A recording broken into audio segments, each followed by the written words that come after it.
I'm in love with your everything, my energy, you're my everything, baby.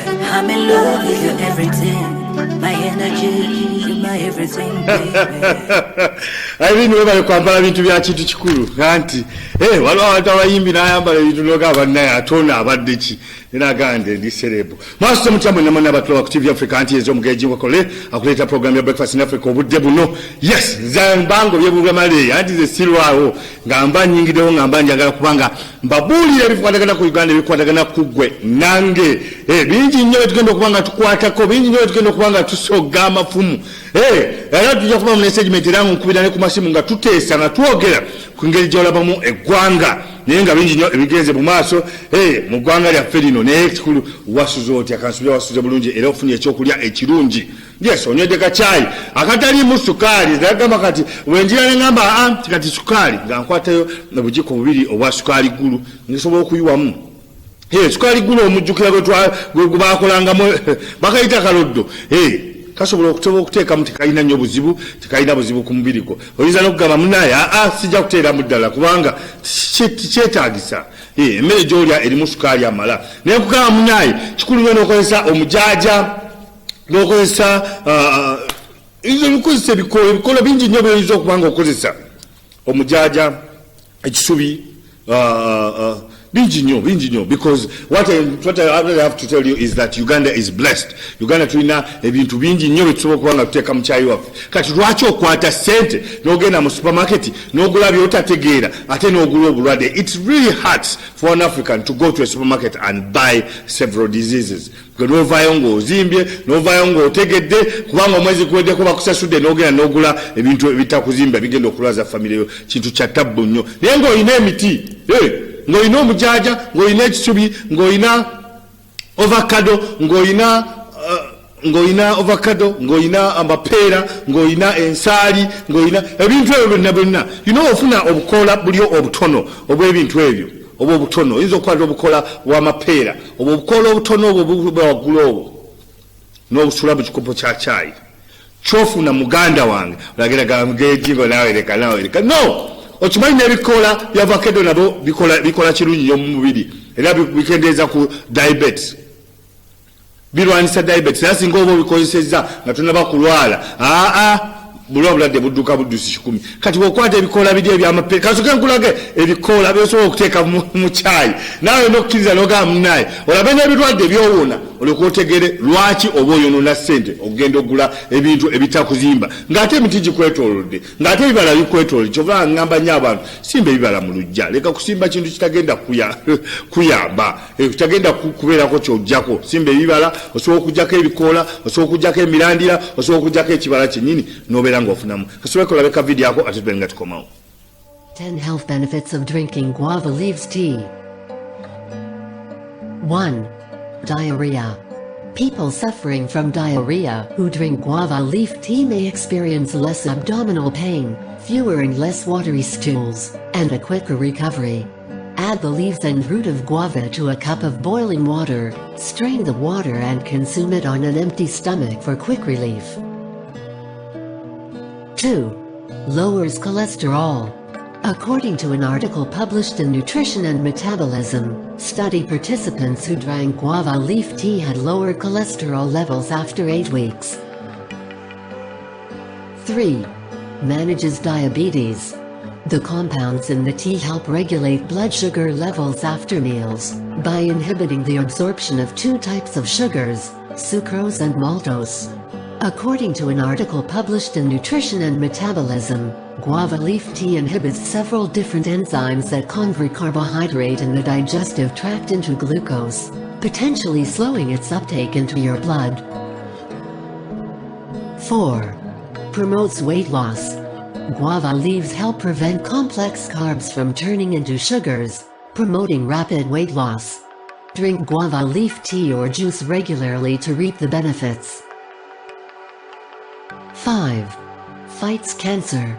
Guava leaves can lower the risk of cancer, especially breast, prostate, and oral cancers, due to high quantities of the antioxidant lycopene. Various studies have revealed that lycopene plays a significant role in lowering the risk of cancer. 6. Heals cold and cough. Guava leaves contain high levels of vitamin C and iron, and a decoction of guava leaves is very helpful in relieving cough and cold, as it helps get rid of mucus. It also disinfects the respiratory tract, throat and lungs. 7. Reduces acne. Due to their high percentage of vitamin C, guava leaves can help get rid of acne when crushed and applied to trouble spots. 8. Prevents hair loss. Suffering from hair loss? Guava leaves can be boiled and massaged onto the scalp. Note: make sure the water is cool before applying it to the scalp. 9. Beats toothache. Guava leaf tea works as a fantastic home remedy for toothache, swollen gums and oral ulcers due to the powerful antibacterial agents. You can also grind the leaves into a paste and apply it to your gums and teeth to cure these problems. 10. Improves quality of sleep. Drinking guava leaf tea regularly helps improve quality of sleep. It calms your nerves and quietens your mind, making it easier to slip into slumber. Subscribe to this. Nkusekeredde gwe akwata sente n'ogenda n'ogula ebintu by'okuteeka mu caayi naye ng'olina ebibala ewaka nga bwe nkugambye olinawo amatugunda olinawo amapeera olinawo biki naye nga tomanyi zaabu alimu ekyo kyova batulimira ne tugamba Uganda zaabu kubanga tulina ebimera nga totaddeeku tofukiridde tokoze eki ogende Buwarabu newa ensi endala olina okufukirira ekimu nekikula naye ng'osigadde okifukirira ate bo bavaluinga emiti gyabwe naye gwe wano gogamba naye kanteekemu kasente kati bampe biri ebiri packed ebiri ki here you're getting something fresh. Yes, wofuna ebikoola nkugambye ebikoola by'amapeera n'obiteeka obuteesi mu mazzi agooca ne bituuka amazzi ne gabeera nga agatuuka ku temperature gy'osobola okunywa n'onywa munnaye ekyofuna kiba kirala nnyo ddala era oba ogambye oba olwanisa kansa oba olwanisa diabetes oba olwanisa ebirwadde bingi. Yes, naawe bwennyini obanga olina stomach upset ngamba olubuto nga luteredde bulungi osobola okukozesa nawe ebikoola ebyo so lwaki oba tokozesa bikoola ebyo ng'onywa caayi buli ku makya ng'onywa kacyayiko akatali mu sukaali ng'osubira obulamu ki oba ofuna bufaanana butya so merayi bwetyo gye mbanjagala abaana ba Africa tutambuliremu nga tukozesa ebintu ebyaffe. Yes, ebyaffe nga tuyiga nti wano tuliwo kusomesa nakuba nti tufuba okulaba nti muyiga.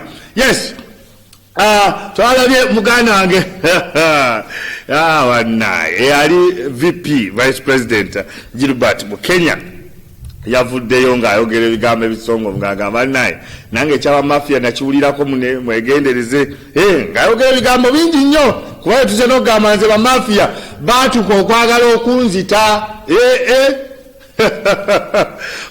ne baagala okunteera obutwa mu byokulya bigambo bya Gilbert naye nembasekuka kubanga omuntu gwali bagezaako okukwasagana naye yabategeera najja naŋŋamba bamafia bazibu nnyo bakonoona eri taata waffe muzeeyi Yoweri Kaguta Museveni bagendayo ne bamugamba ebigambo bamugamba kino bamugamba kino baliwo okwonoonera kusekeeterera ero nga bagezaako okusuula kintu nga bakola bino na bino ebigambo yayogedde bingi naye nga naye ali mu kutya kw'abamafia agamba bazibu so gwali awo akyayogera ekigambo mafia kyogere nga naawe omanyi kiki kyoyogera ye agabe munaye nze mba atya baali banzijeewo yaze ebyange njogera bitono bya mafia yoyo omukulu Gilbert mu Kenya. Yes, ng'ayogera ku kigambo ekyo kavidiyo ako nga ndikalabyeko muganda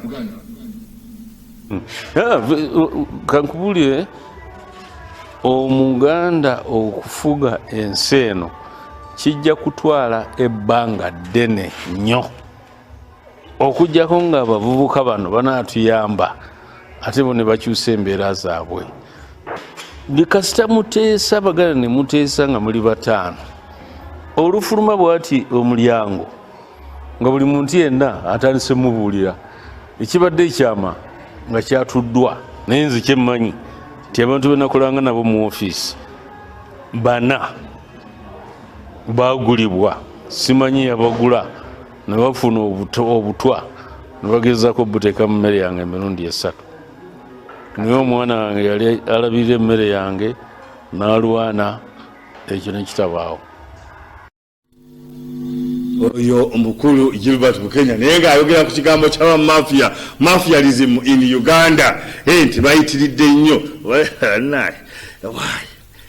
nange mbogerako mbatya bamafia kubanga abo banene batukiro ganaye bamafia olyaga ejingo nga bakwagaza akyolina kaki guno omumwa gwennyina bamafia bakunoonyezaawo. Yes, anti oli ku TV Africa program Breakfast in Africa atenga obudde bwebwo obulagaane budde bwa kumacha atenga akawewo mwekali enkuba ennaku zino egezaako okulaba nti ekikwasaganya so woba otambula fuuka nti otambula otegedde nti enkuba essaawa yonna kugwira ekwasaganya naye nga woba olya bulungi siraba lwaki ng'olina omubiri gino ejaffe emiddugavu nga tewazigulazigula mubiri naye tobalaba abawulira empewo bakwatakwata mu bizigo naye omubiri ng'ogudo ogwaffe ogw'abajjingo empewo batomala gagiwulira so naye nga enkuba egezaako okulaba nti etonya so abasiga mwesetinge mbere nga musiga ebijanjaalo kasooli munaye asiga yakungula atasiga takutalina kyakungula mbeera bwetu gye tutambulyamu ate olunaku lwennyini olwajjo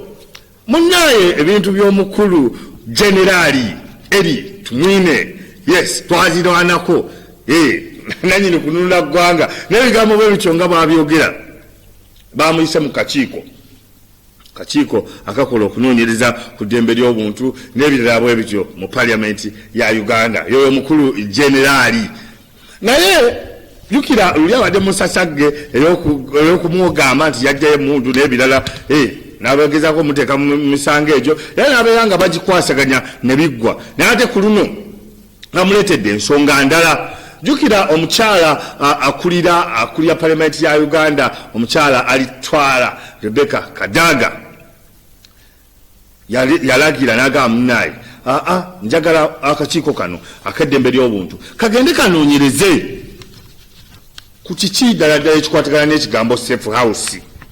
Is the safe house safe? Kiki ekikwatagana ne safe house kuba abantu bangi bazze bayogera ku safe house ddala gyeziri. Akakiiko kano ke kuyita omukulu generaali ono ebitumwine ne kamuyita ne kamugamba yo minisita wa security ejjukira ne kamuyita ne kamugamba ekatandika omusoja ebibuuzo ne kamubuuza munnaye ekigambo safe house okitegeera nnyo ekigambo safe house kino kijja kitya nga mubuuza ebibuuzo bingi ebikukwatagana ne safe house naye yabaanukudde mu ngeri eyanyizizza ate ababaka eyanyizizza baminisita nebawulira amanya bintu baminisita bye batayagala kuwulira oba lwaki ate babalanga bo babyogera so yayogedde n'abagamba munaye kigambo safe house kyo gyekiri ekyo yakikkiriza nti gyekiri agala safe house kyo gyekiri naye ye talabangako tabeerangako I've not seen takulemberangako kitongole kyonna kikola kina safe house zitulugunya bantu yekyeyayogedde agamba kigambo safe house ekyo sibeerangako na safe house era sigimanyi etulugunya bantu teziriyo ababaka ne bagamba onaaleka asaaga ne bamutandika nga waliyo omusajja wammwe wa people power babeerayo omukulu zaake babeera badi abasajja bangi awo abakasuka ebigambo namugamba nedda ssebo tubuulire kati oba awo nno Kyagulanyi we yaviiriddeyo ne zaake manyi nabo tebasiba zikweya ababaka abo Kyagulanyi omubaka wa eri ewaabwe si weno wafeede musajja w'ekyaddonda eri n'avaayo n'agamba munaye kati tuleese lisiti ne bajjayo lisiti ey'abantu be bamanyi nti bali mu safe house n'agamba bannaye mutuyambe abantu bali mu kufa mu safe house abantu bali mu kukola batya mutuyambe tetwagala kutubuzaabuza mutuleke tugende ku gurawundi tugendere ddala tusonge wano tukebere ekiriyo tusonge wano tukebere ekiriyo nga waliwo safe house zeboogerako baagala ku safe house eri bannaye eriwa eri ekalangala nebagamba waliyo safe house eri ekalangala bagamba n'endala nga bagenda bazoogera naye nga baagala gendayo kulaba kucekinga omukulu ono Keri Tumwine generali yayimiridde ku magulu ga abiri gawa omumanyi Sooja n'abagamba waliwo omuntu wakoma n'obawo mu nnyumba yo abaana balina we bakoma n'obawa olina wookoma bannaye mubeereko we mukoma zino baziyita safe house temukkirizibwa kugenda nga musaalimbirayo era temujja kusaalimbirayo kubanga mulina okubanga mulina we mukoma ko baminisita ne bagamba nedda ffe tuli baminisita oŋŋamba otya tetulina we tukoma ffe tukolera eddembe ly'abuntu tulina okugenda okukebera so endoolito neebeeraawo natukola okuva mu lukiiko ng'embeera tebagikwasaganyiza ng'abagamba tebalina genda mu safe house gwenga wanayinki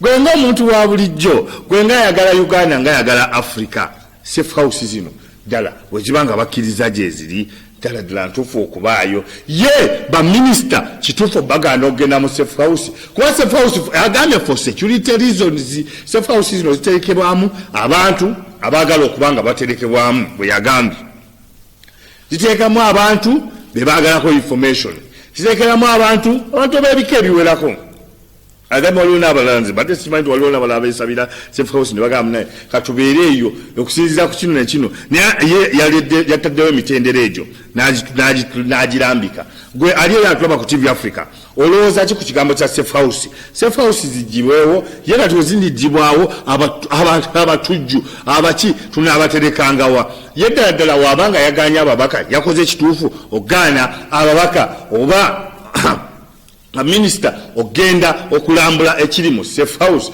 kubaga li mateeka ga security gowe gagamba teri tumala gagenda yo bwagamba tumala gagenda nga okusalimba mu bifo webito waliwo wolina okukoma yes awo njagala obeera nga onkubirawo ku kasimu njogereko naawe sagala ogambe nti ate jingo yeyogeza yekka yogereko nange kyeyakoze kyabadde kibi kyabadde kisiga kifaananyi kibi oba alina kyakweka munda waliwo kyebakweka mu safe house kwa yagambye nedda kubanga for security reasons lwaki mugenda mulambula safe house zino za security ayawuka ku bintu byammwe bino bidala this security tojja genda ng'osalimbira mu safe house yewe yabagambe n'agamba mu kiviireko ddala temuddamu nakirowoozaako awo ne bagamba ffe be baalonda ffe abalina bwe bati ffe abambadde amakooti mutya okugenda okulaba safe house ate nga bo bagamba waliyo abantu abafiirayo abatugindizima n'ebirala ng'ebyo ddala omukulu generaali yakoze ekituufu ekyogaana abantu okugenda okulambula safe house oba yakoze ekikyamu abantu ababaka bagende bazirambule bategere ddala ekiri mu safe house naye security weetyo weebeera oba ddala bazijjewo jagabeere nga nkubira ku simu ya 0753193260 naye nga amawanga mangi agawerako galina safe house buli omu bweomu abeera n'ekyama naye mu nnyumbayo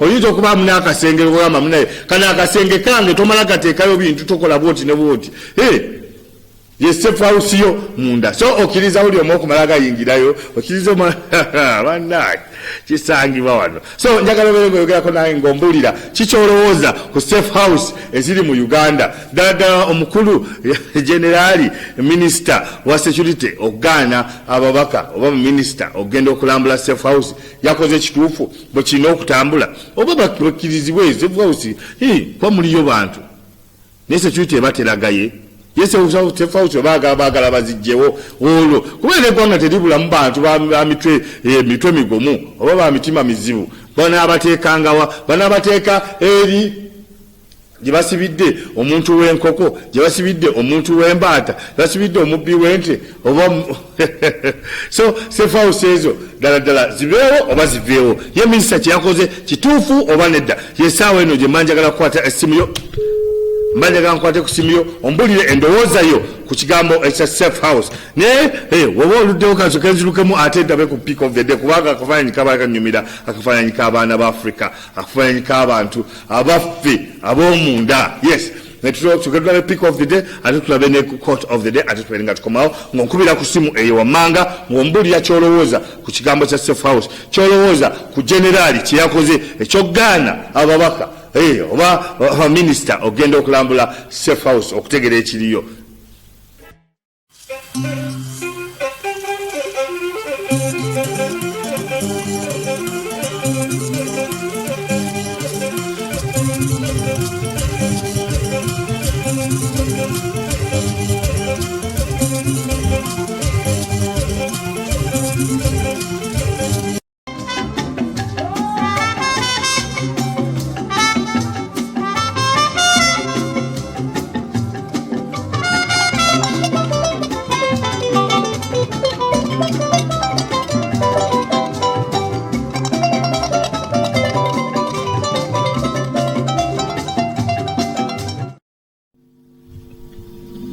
mukulike ddala anti oli ku TV Africa the right to know ate nga program breakfast in Africa omugere Jingo Kalule yali ku TV yo. Yes, njagala obeere ng'oyogerako nange ng'ombulira should safe houses be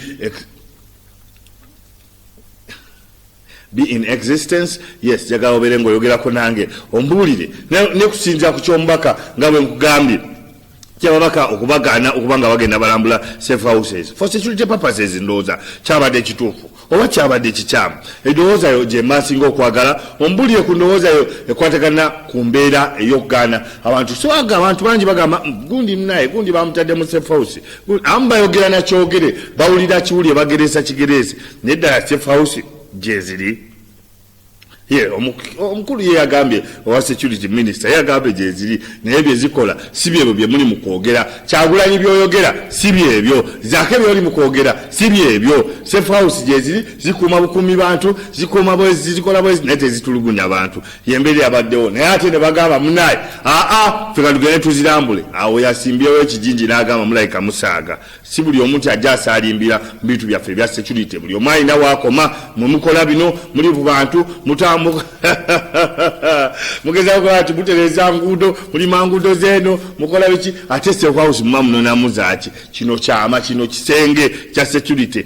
So yakoze uli okuba blocking ogenda mu kisenge kya security oba nedda balina okubanga bagenda kuba bamaanyi ba minister bamaanyi bali kakiiko akakola ka ndembe y'obuntu ate eri basibirayo bantu bwe bagamba. So njagala obeere ng'oyogerako nange ng'ombulira ku 0753193260 obeere ng'ombulira. Naye twabadde tukyaliawo nga tukyali ku kigambo kya safe house ate nga n'omukulu avaayo, mukulu wa DP omukulu mu DP ng'avaayo ng'agamba naye mwana wange abuze noga omwana abula atya ate omwana w'emyaka 19 owa president wa DP Norbert Mao omwana we yabuze.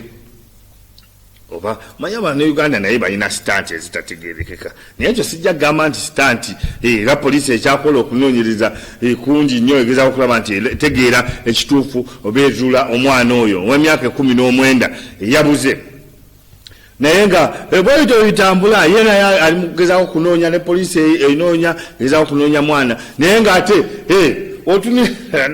iri wano otunira nondolito omupresidenti wa DP zabaddemu zikuleeta okutya owulira omwana nti abuze. Naye katusuubire nti omwana anaalabika yoyo omwana omuto ku ndongo ye mwana muto myaka 19 akomunaye kulya obulungi oba kulya bulungi oba kwekuliwa kwekuno kwetukugamba wano ku TV Africa kwekulya obulungi okulya bino ebyammwe bimusonga ku nkoko nabigobadda. Naye nga yoyo mutabani wa president wa DP Norbert Mao yoyo omwana eyabuze. Yes, katusuubire nti anaalabika. Tuzeeyo ku mulamwa gwaffe ogwa should safe houses be in existence. Yes, kisigale nga biweziri safe houses oba ziviirewo ddala kuba ababaka bagamba nedda safe houses bandiziggyewo nebakwata abaana nebabasibira gundi babasibira ku mazzi nebasibira bwe batyo okusinga bebateeka mu safe houses muzitulugunya bantu.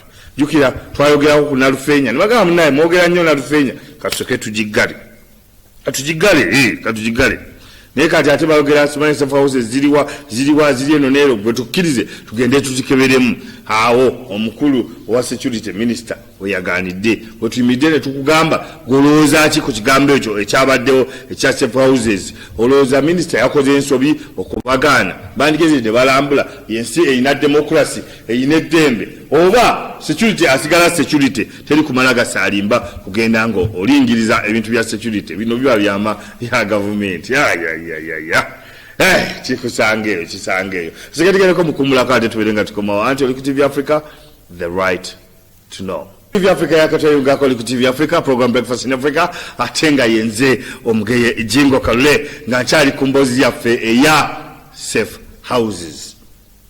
Tuze tulaba abasiraamu, tuze tulaba abantu ab'enjawulo, tuze tulaba abantu mu kooti, tuze tulaba abantu nga bavudde mu makomera ag'enjawulo nga boogera ekigambo safe house. Omukulu general ye yavudde yagamba naye ezo ensonga za safe house temuddamu kugamba nti mumala gazisinyaako. Zino ensonga ziba za state naye nga nze vuddeyo nengamba munaye katunyumyemuko n'abantu abatuloba ku TV Africa twogere ku nsonga eno. Ensonga eriwo eya safe houses banti nnyo ebituufu ne bitali bituufu olina afayo n'agamba munaye batusibidde mu safe house badde batulugunya badde bakola batya banzija kukubo ne banteeka mu safe house banzija abamu ne babyogera abamu ebituufu n'ebitali bituufu kyomanyi ne kyemmanyi kyesimanyi ne kyotamanyi ne babyogera. Essaawa ya leero ababaka bavuddeyo abanoonyereza ku ddembe ly'obuntu abalwaniza eddembe ly'obuntu nateekawo akakiiko ne bagamba katuyite minisita akwataganya ne security y'eggwanga. Minisita bamutuuzizza awo bamubuuza kigambo kya safe house abannyonnyodde abagambye safe house zose eziri naye safe house nga bwozimanyi safe house tezirina kikyamu kyezikola gikutulugunya muntu zitereka buteresi bantu ekibaterekayo balabe engeri gye babajjamu information balabe engeri gye abaliwo n'abaisabira ne bagamba naye mutukumireko eyo olw'esecurity bwembeera bwe zityo ez'enjawulo naye ye kyasimbyeko sira agaye munnaye safe house tetulinayo mbeera yonna yonna etulugunya muntu mu safe house era bemyogera bya pa. Ababaka ab'enjawulo ne bavaayo ne reports ez'enjawulo ne bazikuba ku mmeeza. Yes, jukira otwalabako omukulu zaake ng'agamba munnaye nga bagamba mu kiseera kiri ng'agamba bamukubye bakoze biki obijjukira netulaba Kyagulanyi bamukubye tulaba abantu bangi ab'enjawulo kuno Kyagulanyi n'abalala ne bavaayo ne baleeta ne listi egamba munnaye gundi ne baani bonna bali mu safe houses. Era ne bayagala okulaga abantu nti eggwanga nti abantu bangi nnyo bali eyo babonaabona mu safe house abamu bafa abamu bakola batya bintu ebyenjawulo ebitali birungi. Era ne basaba nti munnaye tukkirize woba ogamba safe house ziri safe nga bw'ozoogera tukkirize ffe tugende tulambule ebifo bino. Awo minisita we yalinye n'ayimirira ku magulu gabiri n'agamba munnaye bino ebintu naye newoba n'enju newoba mu nnyumba yo olina abantu wobagamba munnaye wano temutuuka olina ekkomo buli omu alina ekkomo bwe mubanga muli mu kitibwa ekiti omuba muva mu kitibwa ekiti omuba minaranka bwe ziti mulinawe muli naye waliwo temutasala ate kuyingira. This is a security matter. This is a security thing. Tomumala gayingirawo bino bintu bya government kulaba nti yetereza security mu ggwanga kati bwe tunaba twogera ku security ate bwe tubaleetayo mulambula kiki tuba tukola. Era babaka be bakubye emmeza ne bakuba emmeza ne bagana nedda otuyisiza mu maaso otuyisiza mu lugaayo era okwetomera kwabaddewo kungi omukulu n'abeera ng'afuluma olukiiko minisita wa security. Essaawa ya leero mbuuza ddala safe house we ziba weeziri twandizijjeewo twandinoza engeri gye tuzijjawo oba safe house we ziba weeziri bakoze bubi okugaana abantu okulambula safe house zino naye ddala safe house we ziba bazirambula bwezo ziba zikyali safe house nga tukkiriza baminisita tukkiriza baani tukkiriza gundi agenda alabe ekiriyo.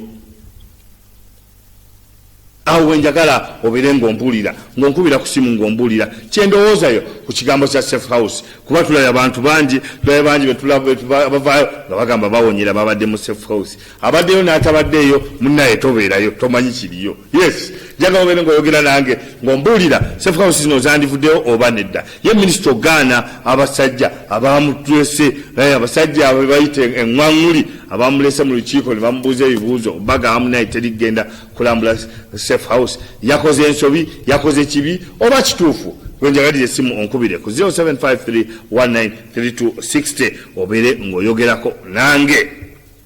Yes, nga tukyali ku kigambo kya safe house tulaba wano top Rwandan business man gunned down. Omukulu owe Rwanda businessman ate nga musajja wa Kagame nnyo yafudde ate nga yabadde ali Mozambique Maputo bamukubye amasasi era naye nasa omukkako ogw'enkomerero Yes, bino bintu tebiri bya mafia tebuli wantu wamu. Tukirize ba mafia musinyi tuze tulira ba mafia. Ne wano Uganda fenafe tuvayo ne tugamba tubaliwo kyama. Tuvayo ne tugamba kati tukirwanisiza kitya, tukyenganze tutya, tukikoze tutya. So omwami yafudde, yafudde mu myaka gye mito. Waba ine yoyo omwami oyo. Yes, musajja we Rwanda, musajja muntu wa Kagame, aninga munaye yasiza omukagwe ogwe enkomerero. Nga tukyavuddeyo eyo, njagala kusooka kwata esimu. Producer, tama simu, njagala mutama simu abantu berenga basobola okunkubirako. Yes, nga twogera nabo nga bambulira ku kigambo ekyo kiri wansi, should safe houses be in existence. Jagala berenga bogerako nange. Yes, kubanga buli nsi ero ina safe houses. Jagala tukkirize amawanga mangi galina safe houses. Actually gesimanyi gegatajiina ne safe houses zino zikola ki, ziri mu biki. Bana abawana okutugamba munaye safe houses zino engabo babirabye bagamba munaye abantu batulugunyiza wamu safe house. Naye kituufu bwe kiri yo kibabo kiri. Yes, bakole batya bandikiriza babaka bagende balambule safe house ngati ddala ya security ya gwanga. Awo njagala oberengo oyogera nange. Yevuddeko njagala omuntu akube simu ng'akozesa airtime singa abipingisa airtime. Singa abipingisa airtime njagala oberengo okuba ng'oyogerako nange omugejingo ng'ombulira kyolowoozezza ku kigambo kya safe house. Naye nga ntumirawo bonna abagezaako okulaba nti mukuuma emibiri nga mulya bulungi. N'agamba okukola dduyiro siko okugenda okugjako omubiri gwe, okugjako omugejjo okukola ki n'okukuma ng'oli mulamu. Olina kubeera bubeezi nti weebeereramu ng'omuntu n'ogamba kandye kino. Yes, TV Africa alo. Hello. Gyebaleko ssebo. Kale sana jeba. Kale nsanyuse nnyo okuwuliza. Njogerako naani? Bampita Jamiru Segujja. Segujja Jamiru okubidde wa? Nkubidde wano mu Nnyonyo ssebo. Yes ssebo webale kubanga oyogerako naffe. Mbuulira olowooza otya ku kirowoozo ekyo ekya safe house? Nze kulwange nandibadde ndowooza. Safe house ezandibadde mbi singa ziba tezitulugunyiza nnyo bantu kubanga eggwanga lirina okusigala n'ebyokwerinda byalyo.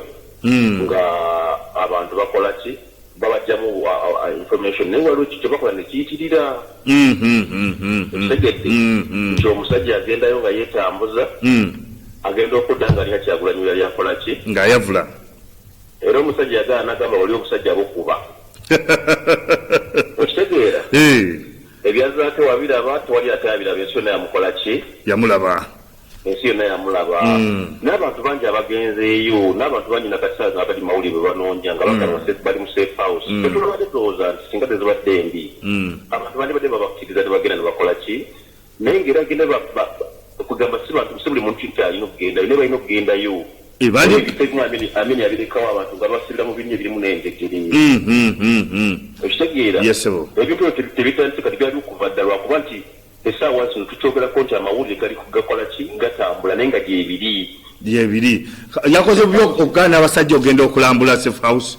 Kati nenamulabye ku TV oba oliawo tiyandibadde mubiga bakugira naye n'olulimi lwe badde akozesa ng'alimu engeri yavuga nti tabafaako tabalabawo. Engeri gyayogeramu. Respondensi eriba MP abadde eraga nti tayagala kukola ki kumanya abanyooma. Okitegeera naye ate nga ndowooza zandibadde mbi kubeerawo zandibaddewo singa ziba tezikoze eki tezitulugunyiza abantu n'abatalina musango. Naye anti kati safe house bwe batandika okutwalayo abantu abalambula ziba zikyali safe house.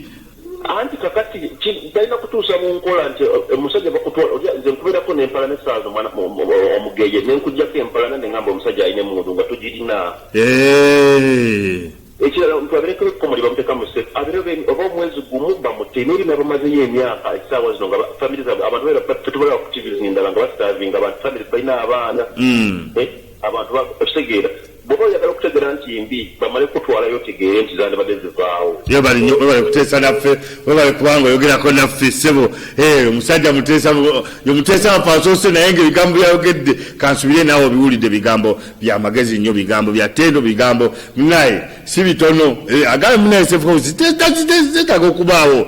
eggwanga lyonna lyetaaga ebyokwerinda lyetaaga security naye security bagikoze batya ye baani abaliyo baani abaliyo waliyo abagendayo nga bawayiriza waliyo abagendayo nga bali bwe bati ate abagendayo ne bakuvaayo nga bayavula yenkola yenjogera gyayogedde era ne minisita engeri gyakikwasaganyizaamu bali abalayo nga bawanayinki tebalina kye bamugamba yes njagala omuteesa mulala omu yekka ate tubeere nga tweyongera ku njagala nfunayo essimu emu yokka 0753193260 oyogereko nange omugejingo ombuulire gw'olabooza ku kitya ku kigambo kya safe houses abantu bavaayo nga tebalina njala abantu bavaayo nga tebalina mannyo abantu bavaayo nga bayavula abantu neddala babeera bava mu safe house kuba minisita ye yagambye safe houses tezikola ebyo takulemberangako talabangako teyeetabangako tasembererangako kintu kibayita safe house nga kikola ebintu bwe bityo ye bwatu bweyayogedde naye ate omugamba nti bagende balambule awo yabasimbidde kuuli n'abagamba naye temulina gye mulaga genda kulaba kiki kiri mu safe house ekyo bekyali safe house eri security matter is a security issue lwaki obeera ogenda okulambulayo obeera onoonyayo ki ebeera ekyali safe house eba tukyakola security ebeera ekyatambula olwo tinatandika byasanguza buli omu n'amanya safe house weeri n'engeri gyekolamu TV Africa hello TV Africa hello Jebaleko sebo njogerako nani sebo omugeyo ogamba otya awo kyakabinyo owanje oli mulungi bwempulira omugeyo tatula asulumba busulumbi ekyo kyosinga okwagala atudde ku mulamwa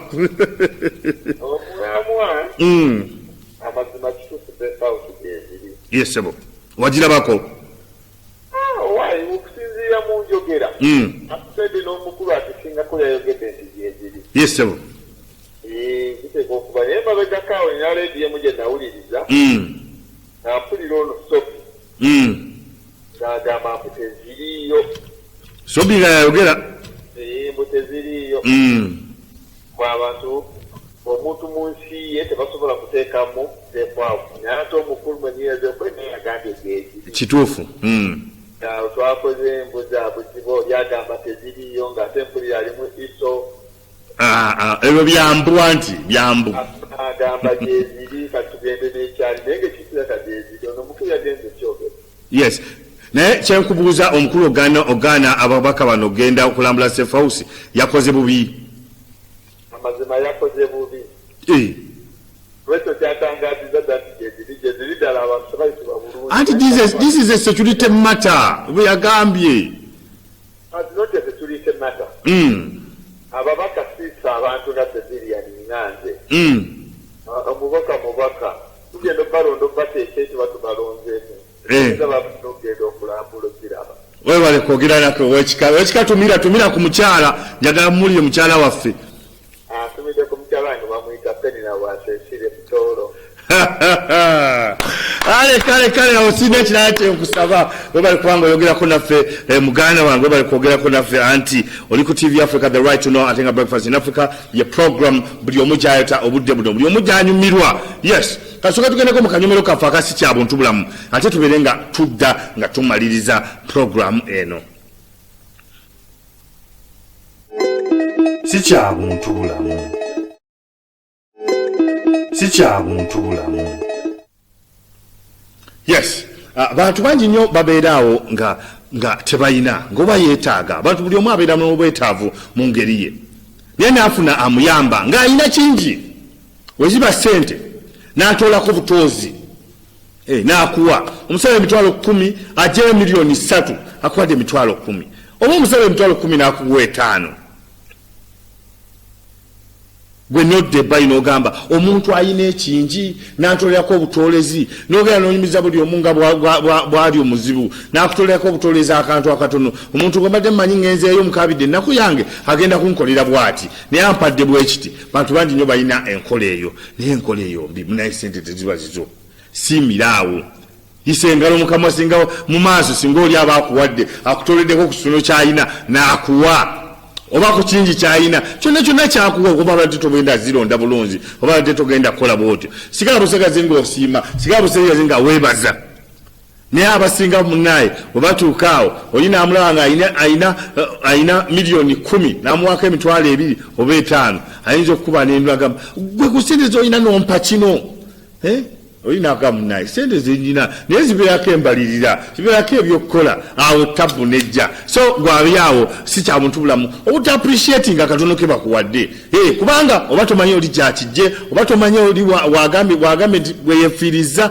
tomanyi sente gyabadde agenda zitwala tomanyi kyakulya gyabadde agenda kitwala naye n'akusenerako n'akuwaako naye gwe n'osigala ng'otolotoma ng'ogenda omwogerera east west ekintu ekyo kikyamu era si kya muntu bulamu gwalaba ku TV Africa kansubira funiyemu ku kyokuyiga ku mbeera eyo si kya buntu bulamu